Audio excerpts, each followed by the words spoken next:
And now, a word from our sponsors. In the mood for some wrestling? Make sure to check out the Melbourne Wrestling Show every Thursday at 10 p.m. on Channel 31. Need a custom entrance video, graphic, or hype reel made? Make sure to check out Goated Wrestling Media on Instagram so you too can be the greatest of all time. Want your best dance moves or sporting event captured on film? Make sure to check out Have a Nice Day Productions, where every day is a nice day. Need some promo shots or your event filmed and edited? Or make sure to check out Adrian Casco Media for all your media needs. Want to stand out from the crowd with an amazing photo shoot? Or make sure to check out Jamster Photography so you too can stand out from the crowd.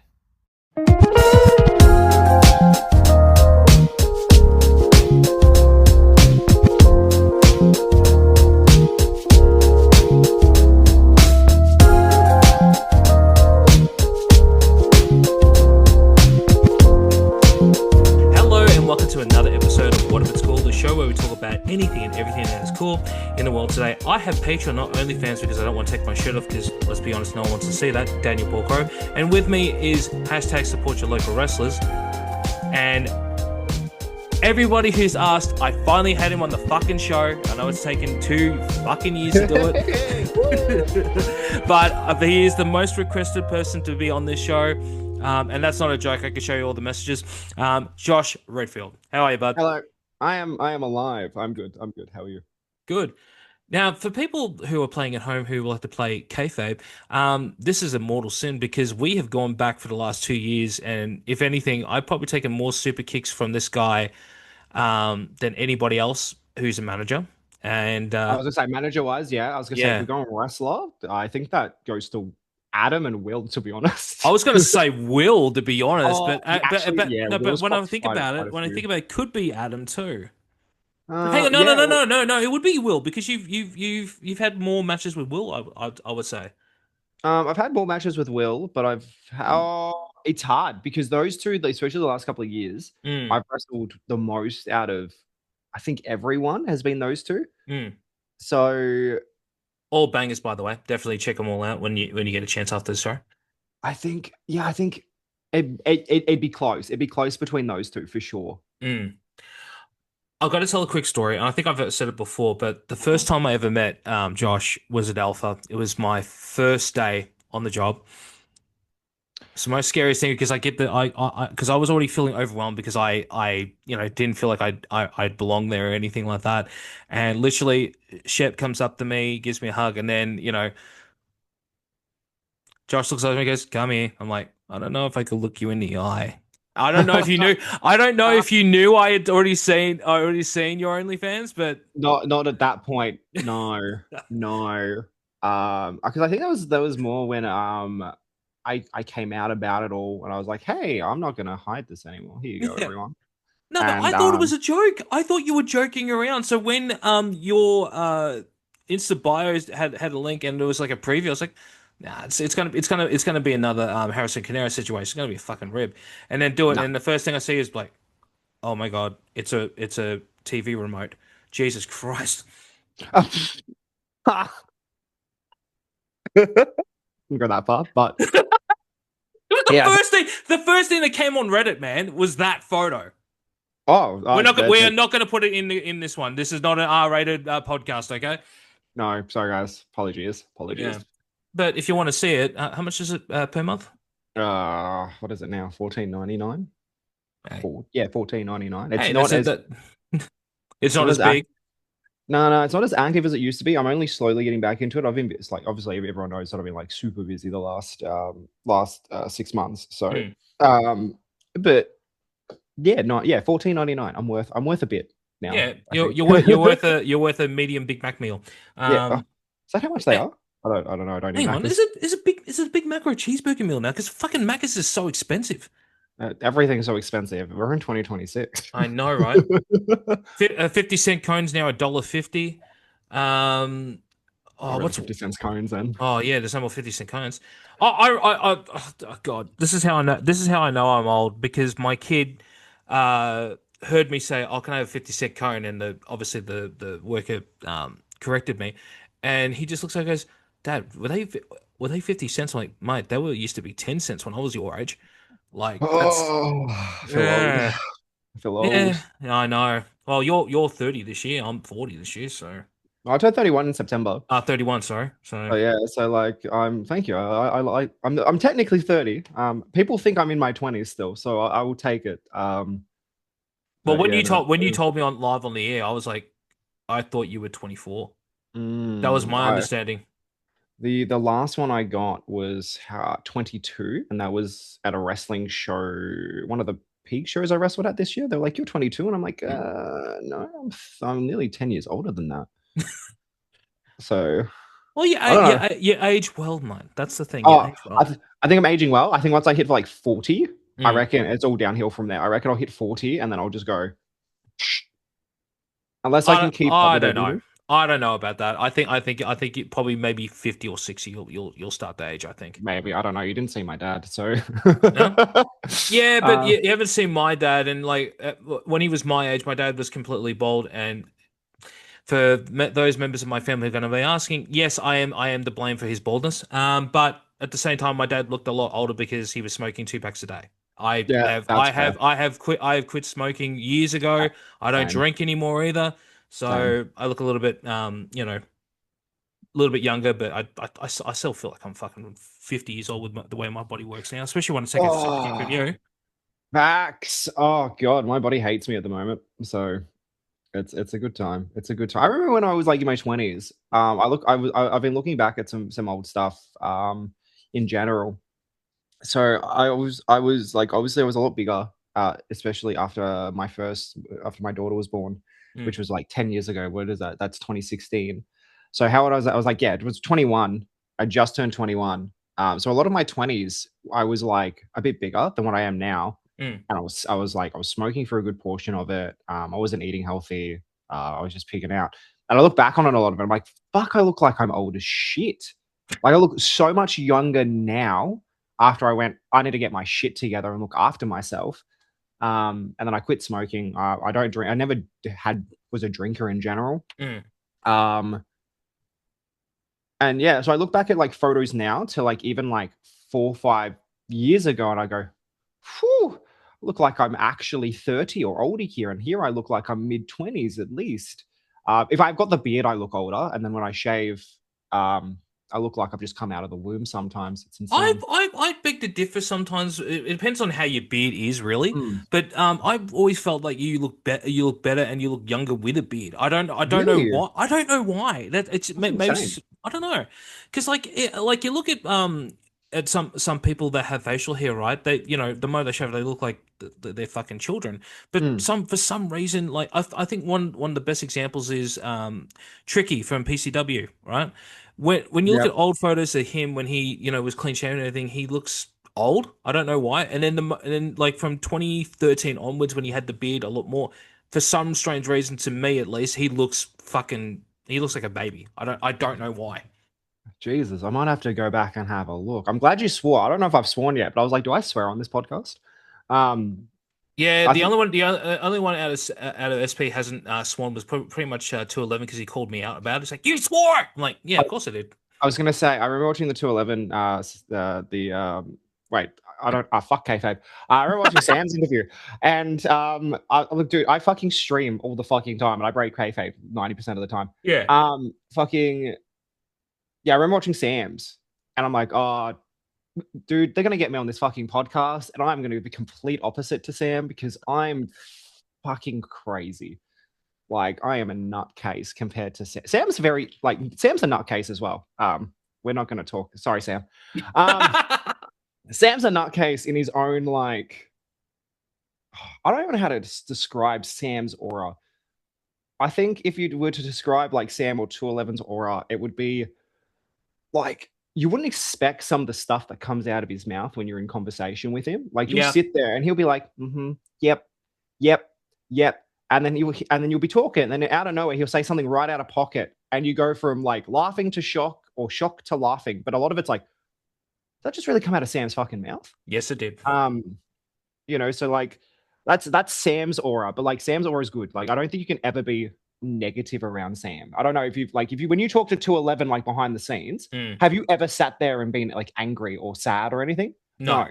No, I don't think anyone can sit there and be like, yeah, I've been really sad around 211. You can't. He's just got this like.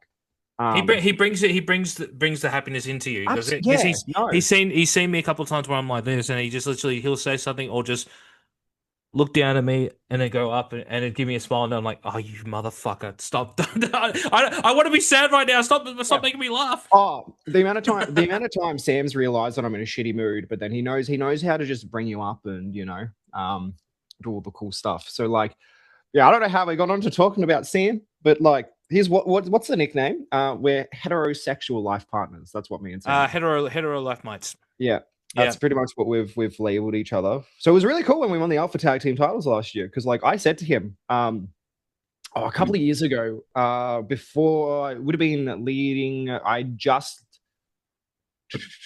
the breakout title. We were working adrenaline shows. It would have been towards the end of the year. Me and him teamed up for the first time. Because obviously we just come out of COVID. We started Standardized Paradox during COVID times. We tagged against Adam and Broderick when Broderick and Adam were properly a part of had officially joined the roster for Adrenaline. And I remember we had done a whole bunch of stuff there. And then we were talking and we were like trying to decide what was next. They announced the Open Legacy title, and Sam was like, I don't want to be a tag team wrestler anymore. I want to be a singles guy. And I was like, okay, cool. Me and Shep will tag then. And so me and Shep tagged, and Sam went over and went after the Legacy title. And obviously we led to that big Legacy show where we all won the belts. Yep. I've been harassing Sam to win tag team titles with me. Let's be a tag team. Let's go do some cool things. And Sam was like, I'm doing single stuff. We'll tag eventually. We'll do some tag stuff eventually. Yeah. And then Alpha, I officially joined the Alpha roster properly after doing all the stuff on the on Energy. And the first storyline I had was me and Sam was heel. Sam was doing Inmate 211 instead of 211. Which, can I say, this is a really big pet peeve of mine. It's not for him. I don't know if it is for him, but I've told him it's a pet peeve of mine. Yeah. But fuck me.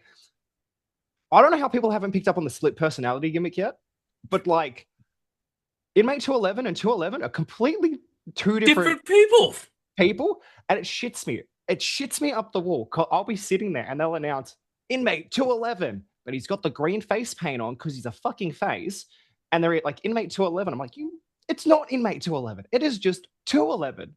I think the main reason why, because I'm with you on this one too, right? I think it's because Sam hasn't. Fuck, now I'm doing it. Shit.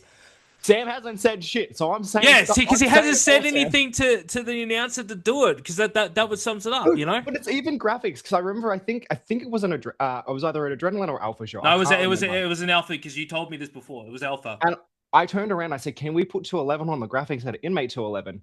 Because he's gone for, because this is when he turned face. He had just I just brought him back, yada yada yada. And I was like, "Can we please turn it just to 211, not Inmate 211, because, he's not Inmate 211 at the moment. He's now 211. He's got the green face paint." And then next when I see Inmate 211, throws the brick. Anyway, that's a little pet peeve of mine. But like, yeah, so we finally started. We did the storyline at Alpha. Yeah. And the main reason I did this storyline, because I knew we were tagging afterwards. I was like, we do this storyline. He has to tag with me. There is no way we're gonna be like best friends, but we're not gonna tag. Which is funny because that storyline, I reckon we could drag that a bit longer, because at first a lot of the Alpha crowd didn't know the history between me and 211. So no one really got behind the storyline at first. And then when they started to get behind the storyline is when he turned. Yeah. And I was like, fuck, we should have gone a bit longer, because I reckon we could have had a bigger payoff. And I reckon we could have done like this really big step match between me and Sam before that. And I know there was rough plans originally to go back to me and Sam after the tag team. I don't know if this is spoilers, after the tag team stuff. But that got nixed. Like, that completely got fucking thrown off the table when I remember me and Sam had the conversation with me and Sam after we won that, because we won the obviously won the Alpha tag team titles last year. Yeah. And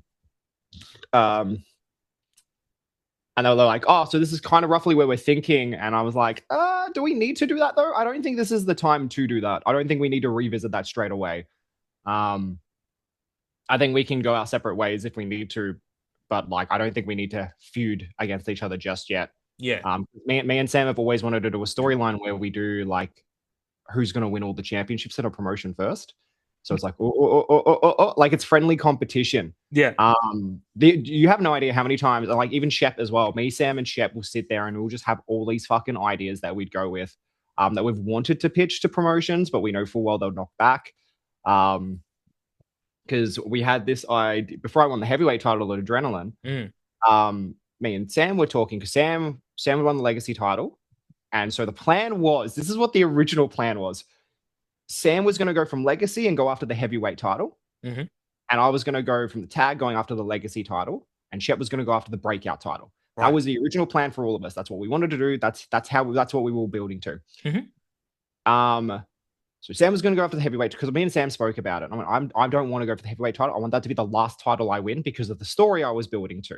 You know, everyone knew about the story, the steps, and the adrenaline title, like heavyweight title, was the final step for me. Yeah, and to overcome it all. And so Sam was going to go after the original story idea that we were going to pitch. 211 goes after the title, wins the title. I go after the legacy, win the legacy title. We both drop those titles. Then it gets to a point where I'm chasing the heavyweight and 211's trying to bring out a more serious side of me to the point where I have to, like, 211 goes, I want to wrestle you. We're going to wrestle. I'm going to bring out the Josh Redfield you need to be to go after the heavyweight title. I overcome 211, go after the title. There was going to be this really cool story arc there. And then because from that, it'd be the story of 211's like, so I'm going to go for the breakout title now. You're going to go for the heavyweight. Who do you think is going to get it first? And it was just going to be this friendly competition through on story. But that didn't happen because I was working, the original storyline that I had was drop the tag team titles, did my stuff with Shep. Shep went away. Because Shep needed some time. And then I was kind of off shows for a little bit. Then I came back. And the original story, work with Luke Resner. And that was going to build to a legacy. The rough draft was a legacy title match a year later. Yeah. Between me and Resner again. As a big blow off, get the legacy title. Because I was like, let's have a bit of a gap between title reigns because I don't need a championship. I just come off breakout, got the tag team titles at the end of the year. I was like, let's tell a story. And then what happened is Kobe won the heavyweight title. Kobe requested to work me as champion. Right. And so this set off another big chain of events. So at this point, people would say I was pretty over before this. I would agree with that. So Kobe asked to work me and was like, okay, cool. So what we're going to do is we're going to kind of nix a bit of what me and Rez originally had. We're going to have me and Kobe wrestle for the title. Rez is going to cost me. I wrestle Resner at the end of the year, going to the next year, going after the legacy title. So we did this whole thing. Me and Kobe did our mic spot, which people still talk about to this day, weirdly enough. Well, it got really fucking dark. It got dark really quickly. There's only been one person that complained to me about it, and I went, "Oh well." We had to tell the story. Well, I was going to say something, but I thought, okay, I know you guys know what you were doing. That's why I didn't say anything. But I felt very uncomfortable even when I rewatch it now, I still am a little bit uncomfortable because of how fucking dark it got. Because I've lost my dad, and I don't like anyone talking like that about my family. Yeah. So here the thing about so before I get into it, the thing for me as a professional wrestler is and this is the thing that doesn't frustrate me. Like I understand we're in different times. I got invested when I was watching wrestling and still do when I do watch wrestling now in personal storylines. I love the storylines where you can go, oh my God, what the fuck? Like, I hope these guys beat the shit out of each other because it makes it real. It makes it feel real. A lot of it is storylines is, oh, there's a contender. Now they're challenging. Oh, okay, you said this. Oh no. You know, like it's very what's the best word? It doesn't get personal enough with a lot of stories because people don't want to cross certain lines. Yeah. So the moral of this one was we had a basic rough plan and they were announcing Broderick versus Bobby Fish. So Bobby Fish was happening at Legacy. And I sat there and I went, where the fucking heavyweight title match? We need people talking about us. And I sat there and I knew eventually at some point the fact that because obviously my father passed away, that we're going to bring into story, because I want to be that person that brings my personal stuff into story to make it real, because I'm still I'm organically real out there. Even when I try to be serious, I go back to being Josh, like me as an everyday person, when I'm wrestling.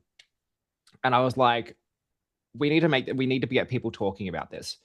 So like, we're in Gorilla, and I turned around to Kobe and I went, bring up my dad. I'm like, I'm going to say something about your dad. I've gone, we'll work it. And then you go, you need to drop the line of my dad. Mm. And even Kobe went, are you sure? And I was like, yeah, I'm 100% sure. I've gone, we need people talking. I've gone, and there's only a few people that are allowed to do this. You're one of them. So we went out there, did this promo. And yeah, Kobe dropped the line, and you could feel everyone go, that's fucked. Yep. We didn't tell anyone backstage because it wasn't something that we needed. Like, it was not a thing that we decided earlier in the day. It was something we decided during the show. Yeah. And so I got backstage from this promo, and everyone's like, I can't remember. There was like one of the wrestlers, I can't remember who, came up to me and goes, what the fuck was that? Do I need to kill him? And I went, no. And I explained to everyone, I'm like, I told him to go out there and do it. I've gone, because we need people talking about the heavyweight championship. Of course. And then we went on to have our match at Legacy, which became match of the year. So I wish we had more time. And like, I kind of wish our second match that we did do last year was at the same venue. It is what it is. It's still one of my favorite matches to this day. But yeah, the personal aspect is definitely something, like we obviously had our little conversation before this, of a storyline I want to do. And there's a whole bunch of other storylines where I want to get personal, because that's where you get the connection with the crowd. I feel like is more personal. You want them to, you want them to be able to feel the same thing that they feel in everyday life. You know, heartbreak, loss, you know, all that type of stuff. That's what gets you. That's what you need to lose as a baby face. You need to lose. You need to, whether it's a match or, you know, emotionally, you need to lose, and you need to have a reason to fight. Yeah. I feel like in some aspects we lose that these days. So the fact that I'm able to do those storylines, and I'm happy to cross those lines. Like, everyone goes, oh, I'm going to cut a promo on you. I got one the other day. Someone messaged me and goes, is there any line you don't want to cross promo wise? I'm like, no, say whatever the fuck you want, dude. Like, go for it. I've gone, because when you're cutting a promo, I'm not taking it personally, because it's a character, not the person. Yeah. And then they sent me this promo, and I'm watching this promo, and I'm like, all right, so where's the big moment for me? There wasn't. I was like, give me something to work with, you know, like, fuck, like, I don't mind if it gets a little bit personal, you know, but like, there's been there was originally JSA was meant to bring my kids into the storyline that we did I won the heavyweight title. Yeah. We were going to do a bit for the rematch at Battle to Survive, where JSA beats the shit out of me asking for a match. I say no, not happening. You lost. And then he grabs the mic, notices, you know, my kids in the crowd, and starts heading towards the kids with a microphone in his hand. And that's when obviously Josh goes, I'll give you the fucking match. It's a personal aspect to the story, other than challenger, contender, fucking challenger and champion. It was just like vulnerable Josh getting the shit. Like, I think it was like he was going to whip me with a belt as well. Like, this was going to be like a very different side of JSA to get that rematch. So we had to set it all up and everything else like that. And it was originally to go, and then they changed it. And I was like, oh well, you know, I guess that would have been so much better though. Like, I'm like, why did we have to nix it?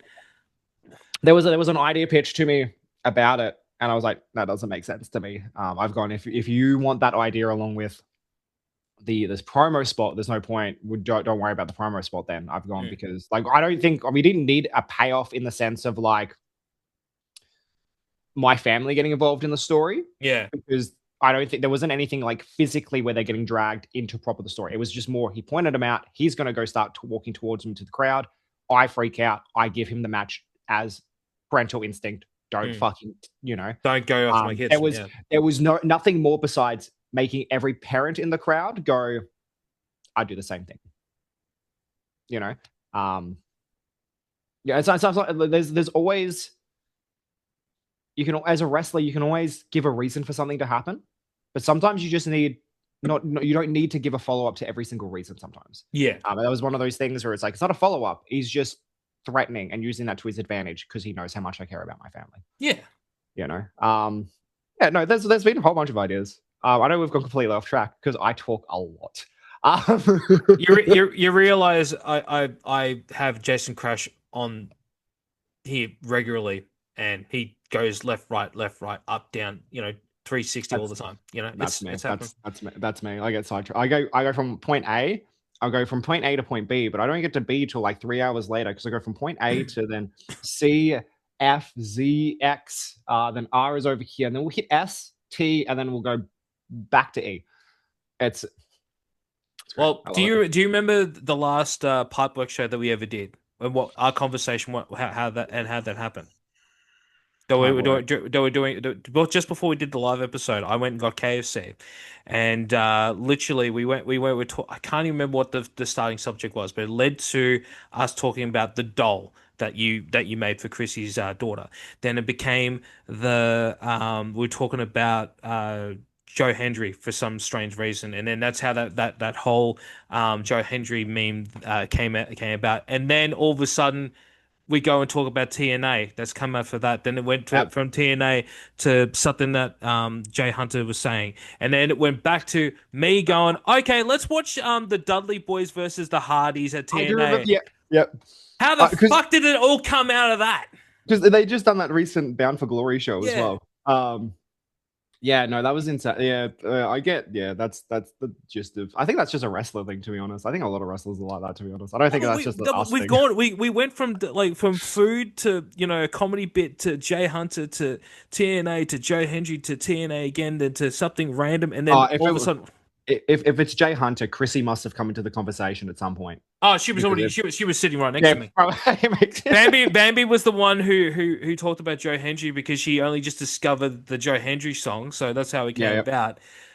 Fuck, this is now we're going on a fucking tangent. Jesus Christ. But yeah, that was fun. That was a fun afternoon. Oh, I like Alpha shows because I like the backstage stuff that we do at Alpha. Obviously, because we do Energy and the main show on the same day. And I used to do Energy and the main show at one point, so I'd be there from morning to night. So I'd be there for the middle bit, and usually after I was taken off of Energy, which I'll be honest, I understand why I was taken off Energy, but I really liked working those shows. I was happy doing the double duty. I loved it. I still try and get there for Energy or midway through Energy, so I could still do like the in between stuff. Like obviously you do What If It's Cool during the day, which I crash constantly because fuck you. And because you love to have Chrissy's food, who doesn't? I miss Chrissy's food. Like the day I'm back at Alpha, I'm expecting Chrissy, like everything Chrissy makes better be catered to me one way or another. That is my expectation. Yes, you heard it here first. No, I agree. So does it? So most of the dishes are going to involve Biscoff. Yes. There's going to be a lot of fudge. Mm-hmm. What was the other thing you went gaga for? Cheesecake. I love my cheesecake. No, cheesecake. Yeah, but there was something else. It was like another ingredient. You went fucking. Oh wait, was it the Dubai chocolate thing that she made? Nah, maybe. I'm not sure because you said this is better than the Biscoff cheesecake. I've never said that. That is lies. I said nothing. I'm gonna have to go through the old footage because I'm pretty. No, I'm not trying to be lying, but I felt like you said that unless it was too crazy. I don't know because you both love her food. Great. It's great food. No, but the next time we go and do a mukbang, you're gonna have to come with us. I think absolutely. Oh, please. I think after being, we all went to Q Barbecue Yeah. recently, and Crash came there, and he bought it was like a 10 plate item, right? It was fucking expensive, and he's like, yeah, I can finish this, and then next thing you know, he sees it, he goes, anyone want some? I'm like, motherfucker, we could have just ordered this, and we. Oh my god. The worst part about I don't even think the worst part. The funniest part about it is like I can actually imagine Crash doing that too. That's Great, great. 10 plates. Fuck that. I wouldn't even like I get hungry a lot. I don't think I could eat 10 plates. Oh, for Too Crazy, he said that. Oh, that's just like the appetizer for him. Too Crazy? Okay. If I think there was like I've known Too Crazy since NAW days, like Yeah. when Too Crazy debuted. And even then we used to get at one point, at some point, we actually started getting catering, which was interesting. And so we'd get these platters of like little you know how you go to like 7-Eleven and they've got like the boxes of like the roll, what are they called? Wraps, that's what they are. Oh, wraps. Yeah. We get a platter of those. Yeah. I've seen Too Crazy fucking demolish one of those, like just to himself. And everyone's just like, that's amazing. I don't think I could ever do it. The only thing I demolish backstage is when fucking Chrissy brings all the lollies and treats out, and knowing I don't. If you watch me backstage, like everyone knows that I try to watch what I eat, and Yes. I'm like, I'm very much, I do what I do. But if you watch me backstage on an Alpha show, I've always got a lolly snake in my fucking hand because they're so good, and I can't help myself.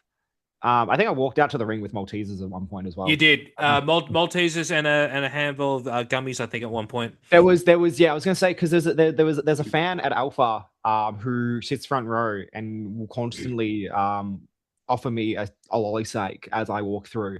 And then you'll see a snake dangling from my mouth. I think there was one day that was dangling from my mouth. I bit it as I was jumping up and it fell down, and then I still ate it anyway, which probably is really unhygienic because I wasn't first match at all.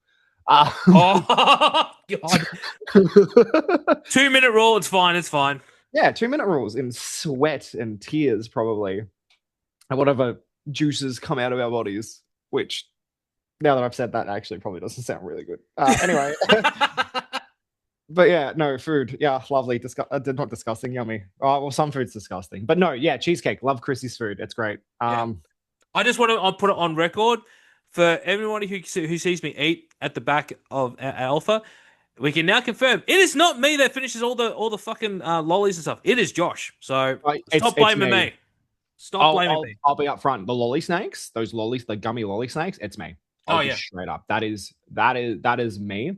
Other than that, I can't blame you for anything else. No. The one I will take because it is always me. The 100,000 cookies. I finished those motherfuckers and the box before we even get to the main show. So Chrissy has to buy 2, so just in case it was someone else. Yeah, no, I'll take the lolly snakes. That is me to a T. And carrots. I eat those carrots. Me and Sam eat those carrots. There'll be like the box of carrots, and me and Sam we'll just be eating it. There was one time me and Kobe were eating it as well. But me and Sam will eat carrots. The amount of time like Sam's putting on his makeup, and he goes, "Can you get me some carrots?" I'm like, "Yeah, I can get you some carrots."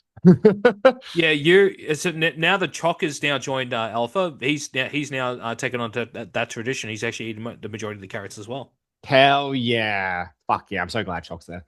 Oh yeah, I was nearly in tears when, like, sorry to go on a tangent, guys, but I was nearly in tears when we were on the phone call, and like I don't think it was me that said Choc, but I was like, oh, let me call Choc quickly, like get him on, and then we pretty much got the deal done within 2 minutes. He was like, yeah, brother, I want to come in. I'm like, yeah, fuck, like, and I was literally the booker can tell you that I was in tears because I was fucking so happy with getting Choc on there.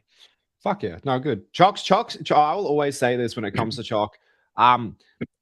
Unless it's one of those situations where Choc is really, really good on the microphone. When you even when you limit him to not swearing, Choc is probably one of the best mic workers I have seen, and I don't think he gets enough credit for the mic work that he does. Well, he broke me when he did that opening promo for Energy. When Mitcho pulls out, Daddy don't. I went, motherfucker, don't make me laugh. I'm filming and directing this. I can't fucking do it. Oh, don't. Yeah, it's funny because like he can very much work with whatever he's given, and he doesn't need to swear to do it. Where it's weird because I'm the complete opposite when it comes to my, like, everyone's seen my promo. I'm kind of infamous for it. Would it be famous or infamous for my promos? No, you're famous for famous for saying when you shouldn't be doing it on a child's show. So I was never able to get promos when I first started wrestling. It took what I was in the business, 20 when did I turn uber heel? Because I was with the Lunatic Militia. The militia just broke it. Yeah, okay. So we had just done 16? I think it'd be 2015. So it was like 3 years into my career. Yeah. So I turned heel, joined the militia. We did the whole militia thing. We done a Forever Wanu War Games against Forever Wanu. Done the War Games match. We lost, even though the whole team broke up. Like, Forever Wanu never came back afterwards, but our team broke up. It made zero sense. We turned face in one promo because Xavier Black's a fucking magician when it comes to promo and character work. And turned everyone face, and then I turned uber heel and I kicked him in the penis. So, and I got my first mic spot on that show, and I was like terrified. And NAW never used to give me mic spots. Like there was a handful of mic spots that I had at NAW. I think there was like 2, and I was with NAW till pretty much my break. Yeah, my break, and then COVID happened, and then it hasn't come back. It wasn't, my promo skills didn't really come into play until Adrenaline. And that, even then, like, I was still finding through my breakout reign, I was still finding my way. I had no complaints about my promo. There was one promo that I got. I didn't get heat for it. Another wrestler complained about it. And that was a whole situation. I honestly thought I was like gonna lose my whole push and everything after that. What did you say? Okay, so without going into details, because obviously it's not my play. I've mentioned it on my stream multiple times. But I'd become breakout champion. I'd done this match with Chris Law, and at this point in time, I was about to go into a feud with someone, and obviously you guys will figure it out if you go back and watch the footage. You can say I'll just bleep the name and blur your face. Okay, so basically, I was going to this match, and the next match I was meant to have was with. Yep. And so I've done this match with Law. He's come in and cut a promo. I had been told, because at this point, APW was really edgy. They were like, go out and cut a promo, and have your promo be like very flamboyant. I'm like, okay, cool. So I cut this promo, and I don't say things out, personal stuff in this promo. I was just cutting a promo. Took it personally. Told me, like, there was a whole ordeal about it. So eventually I realized that I was not in the wrong. And obviously isn't around anymore. But I was told that I had a lot of heat backstage with a lot of people. I went up and spoke to a couple of people about it. They turned around and said, that's not true. So, okay, cool, sweet. I'm about to say, anyone, if there's anyone in this industry who doesn't have heat with anybody, it's you. I hear a lot of things about a lot of people. You would never come into that fray. These days, no. Years ago, I was a heat magnet. Oh, I was a heat magnet. Fuck.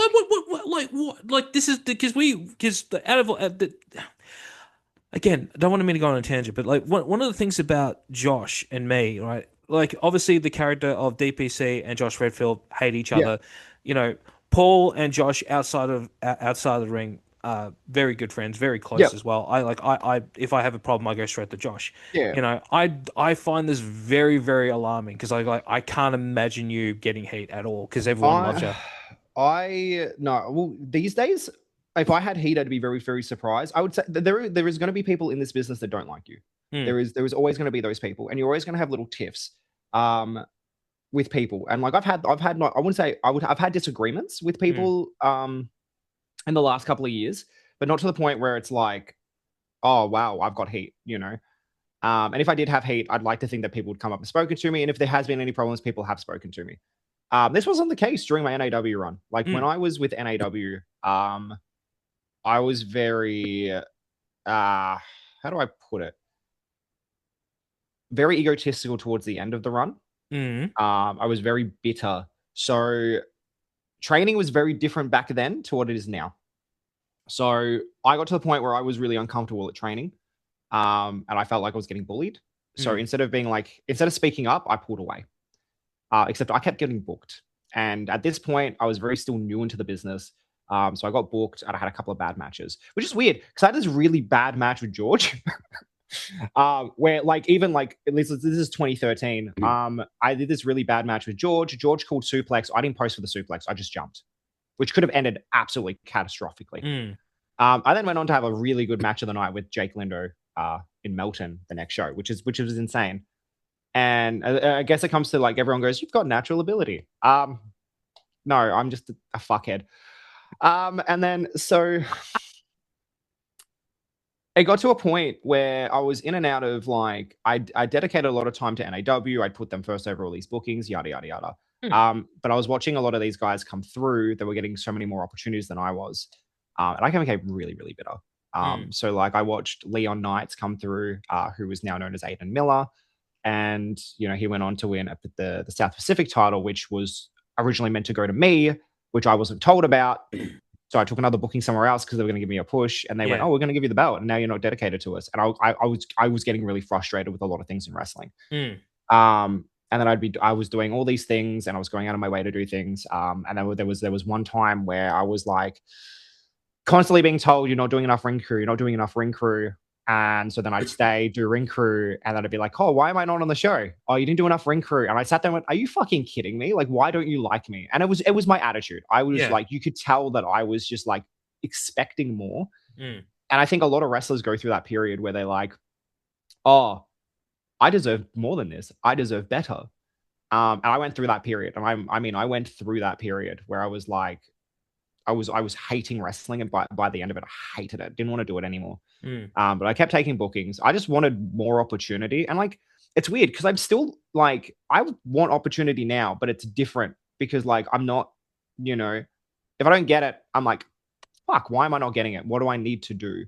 But I don't think it's more. I think it's more of a personal thing than it is towards the business. But yeah, I had heat. And I mingled with the wrong people at one point as well, which didn't do me any favors. It wasn't until I got out of the situation that I went, "Oh, fuck." Like I hated the business that much that I left, and I pulled out. Like I had 2 matches in 2019 before I took my break. I was booked for a whole bunch of matches. I had 2 matches. I did my match, Shep's first match. Yep. Which I feel really bad for because I didn't care for it. The only reason I did the match was to get Shep on the show because NAW wasn't booking Shep. Well, I'll be straight up. They weren't booking him. He had been training. The pitch was given to me. "Hey, we want to give Shep a shot. Do you want to work him?" I'm like, "Yes, let me work him. I'll talk to him." Did this. So we did the match. It was, I haven't seen the match. Shep has. He says it's atrocious. And I know full well because he was new and I was the experienced one, but I didn't care what was going on. So that fell on me. That was a me thing. Like I was the problem there. And I've apologized. I'm like, I did the wrong thing. I shouldn't have had that match. I went up, wrestled one match in Queensland again. Didn't care for it because they changed plans on us multiple times. I was like, what the fuck am I doing around here anymore? And then I just pulled out of all the rest of the shows. I just gave up.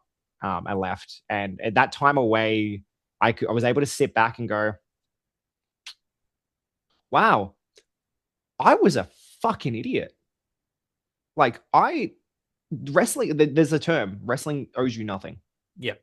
You owe everything to wrestling. Wrestling owes you nothing.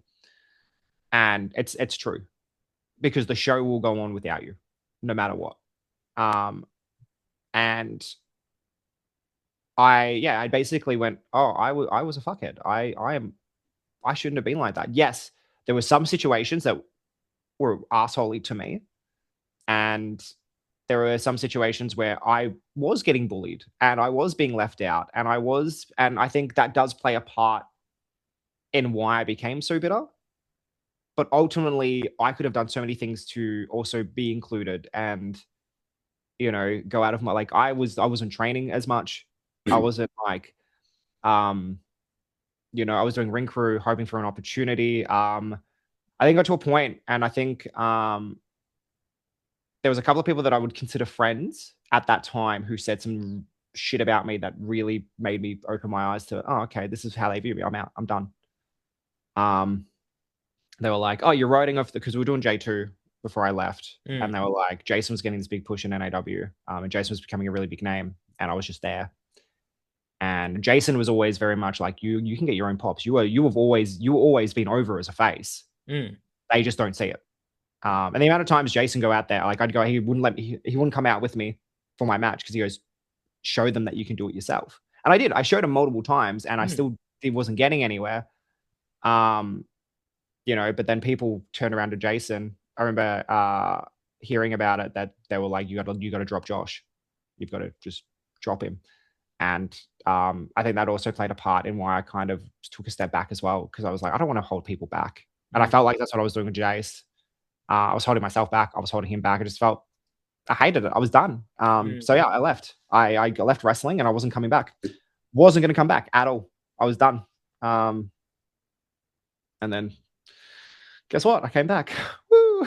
Wow. But so what prompted you to come back? Was because obviously that was during the lockdown. Fuck, I can't even believe just before lockdown. I was came it back. Okay. Yeah. So 2019, I'd left wrestling. I was done with wrestling. I didn't want to come back. Jason hounded me. Come back. No. I'm not coming back. Come back to training. I was like, I want to get healthy. Because at this point I'd gained weight. And I was like, I want to get healthy. I'll come back to training. I'll train. And then, so I did my first training session. And this would have been, I'd left in March. So this would have been July. I was like, I'll do a training session. Cool. No, June. It would be in June. Can I do a training session? I was like, it's for the fitness side. I told everyone, I told Jason, I'm not coming back to wrestle.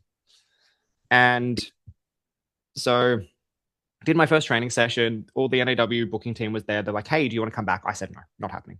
They're like, we've got the storyline for you. If you want to take it. I'm like, no. They wanted me to come back with and do a storyline with Tyler Frost, where I become Tyler Frost's butler.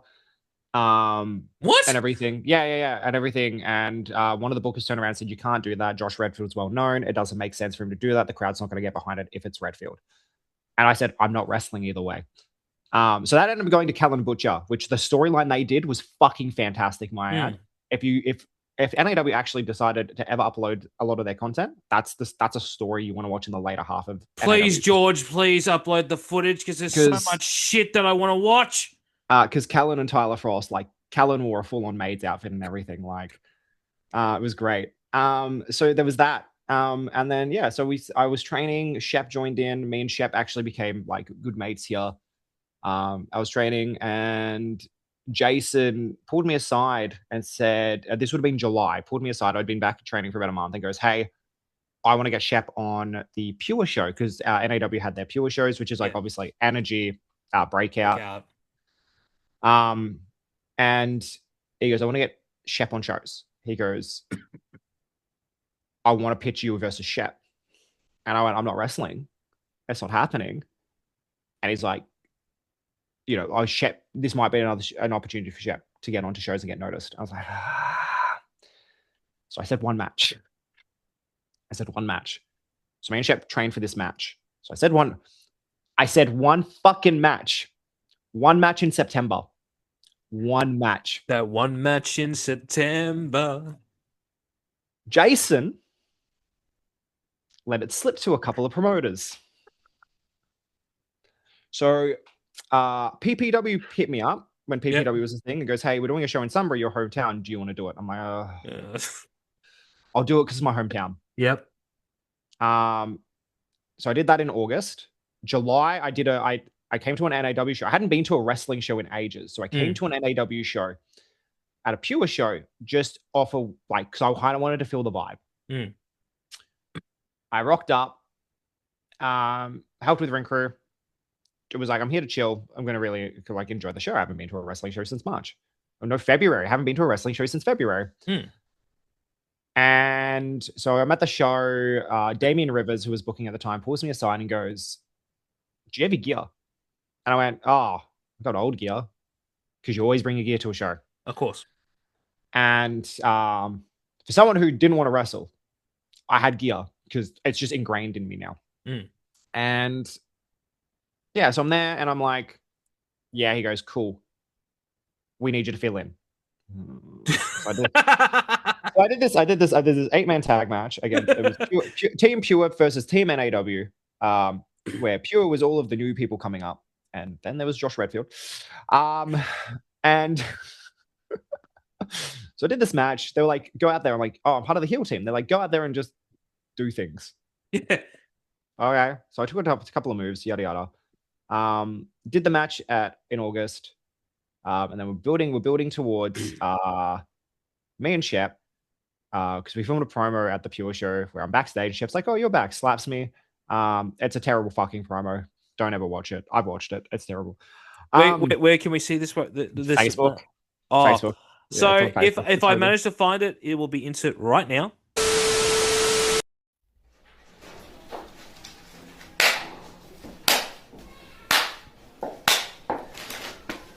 Good win tonight, Josh. Good win. It's nice to have you back.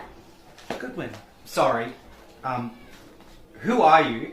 And did you even watch the match that happened out there? You got me.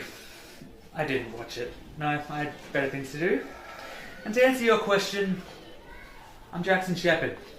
And I'm the newest signee here at NAW. So if you want to find out who I am firsthand, meet me in that ring on September 21st. And I'll kick your ass, mate. You'll kick my ass. Yeah. Oh, I think that sounds like a challenge. Let's do it. It's a challenge. You want to do it? Let's do it. Come on. Come on, seriously. Do you have to be so loud? Yes. Yeah, guys, come on. You guys want a match 21st September? You got it. It's going to be Josh Redfield versus Jackson Sherbet. My name. Sheriff. Jackson. My name is Jackson Shepherd. See you on the 21st, bitch. Now that was uncalled for. Yeah, it's a fucking terrible promo. I'm chubby in the face. I can't act for shit. Hey, look, And- it's only going to be on Patreon. I'm not going to put it for free, because if they really want to see it, we'll put it there. So Yeah. So we did that, and then I got a message from Tomo. Here we go. "Hey, we want you back." For what? Just a J2 reunion. Okay. So I agreed to this thing at Adrenaline. Yep. Come back to Adrenaline. We do Yep. J2 versus the Inmates. Right? J2 versus the Inmates. It was meant to be like this small little story where we get a tag team title opportunity. We lose, I leave. Because I was like, I'll stay to the end of the year to do these couple of stories. Not to the end of the year, September. Yeah. I agreed to like October. So we did this tag team match. So I did my match with Shep. Went well. Fantastic. Had a lot of fun. I nearly slipped. I slipped over and fucking at one point. I was like so embarrassed. It was like, even now I sit there and go, fuck, dude. If I slipped over, I'd fucking play to the crowd like crazy about it. And then we did that. We did the tag match with me and Jason against the Inmates. And it's funny because originally the match was going to be for the tag team titles. And the last minute it was switched to, if we win, we get an opportunity at the tag team titles. The Inmates were meant to go over. It was meant to be Inmates go over due to Shep interfering. So I agreed to finish. Oh, no, I had agreed to finish. So we're going to go to the end of the year. I agreed to finish a story with Shep at Adrenaline because NAW wasn't going to pick up and finish it. Yeah. So Shep was going to cost us the match by attacking me. I do a storyline with Shep at Adrenaline before finishing up my run. And I popped out Sam's shoulder. Oh, The infamous popped out shoulder spot incident.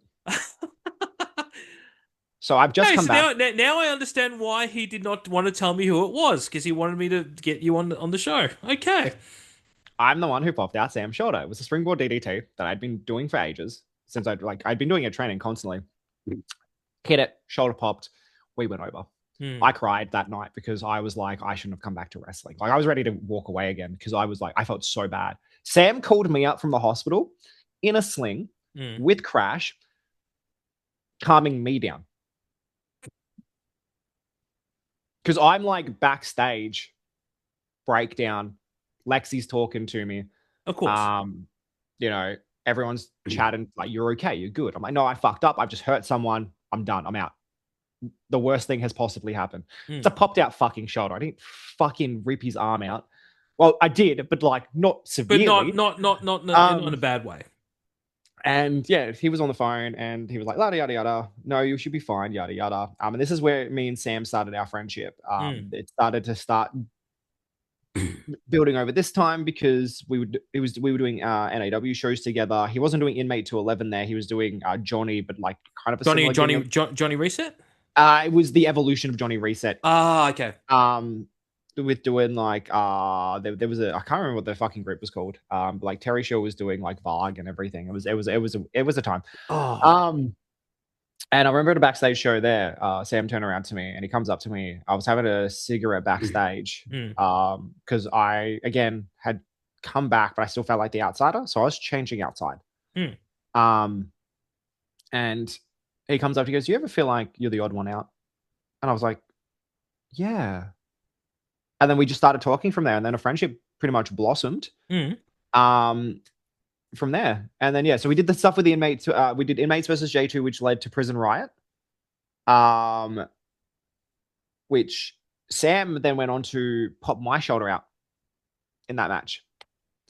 There's a curb stomp. I forgot about that. Sam curb stomps me on the belt, and you can tell that I fucked my shoulder and I could feel it go clink, clink, clink.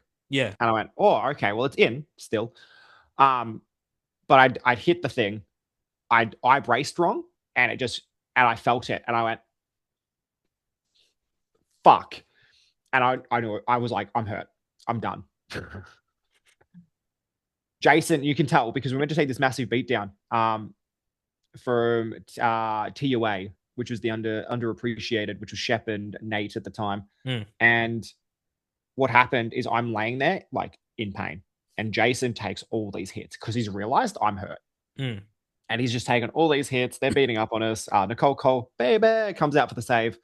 Because J2 was meant to be the three of us. Because Nicole was starting to wrestle at that point. And and then we went basically from there. And then I ended up just sticking around. And I was like, I'll have some fun. We'll just see how long it lasts. We did the J2 stuff for a little bit. And then we hit COVID. And when during COVID, my dad passed away. And I sat there and I was like, fuck. Because my dad was one of my biggest supporters. He hated wrestling, but he was one of my biggest supporters. He supported me when I used to do my little backyard federation back in the day. He would tell me all the time, "Don't stop jumping off the roof. Don't do it. You've broken the shed. You don't spear people through the wall." But then would fix it and let me do it all over again. But his number one thing when I first started wrestling, he'd be at every show for the first couple of years of my wrestling career. But I remember there was a time and he sat there and he was like, "I'm going to be sitting front row when you win the big one, when you win the heavyweight championship, when you're the face of a company." He goes, "I'm going to be there to watch it." He wasn't there. Funnily enough, only my sister was. We'll get to that in a second. So we came back from COVID and I was like, I need to do it. I need to do it. So I started the step thing. And I just started making goofy videos to go after the breakout title. It picked up traction and we went with it. And then that's the story of Josh Redfield starting with obviously the onesie gimmick that we were doing. And then I started getting more mic spots.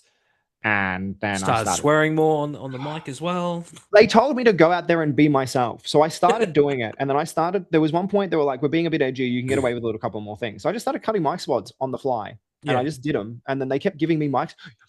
For a company that kept telling me off for swearing, they kept giving me the fucking microphone. And that's the end of part 1. Sorry that I look like this and that I sound like this. I'm actually quite sick. I got the flu. But hey, that's life, isn't it? So if you want to listen/watch the full interview without any interruptions, without it being broken up into 3 parts, it is available only on Patreon for $7 a month. You get access to full episodes, uncut, exclusive shows, get your names in the credits just like these cool cats. And yeah, please consider doing it. It's basically a Happy Meal. You know, you can live without one Happy Meal per month. So, you know, consider it. And with that being said, don't forget to like, share, and subscribe to the show wherever you get your podcasts. Want more from What If It's Cool? Make sure to check out the YouTube channel. We give you the video portions of this podcast as well as some interesting videos. And don't forget to follow What If It's Cool on all socials. We can be found at What If It's Cool. Keep that sport coming. And until next time, we'll catch you on the next one. Peace.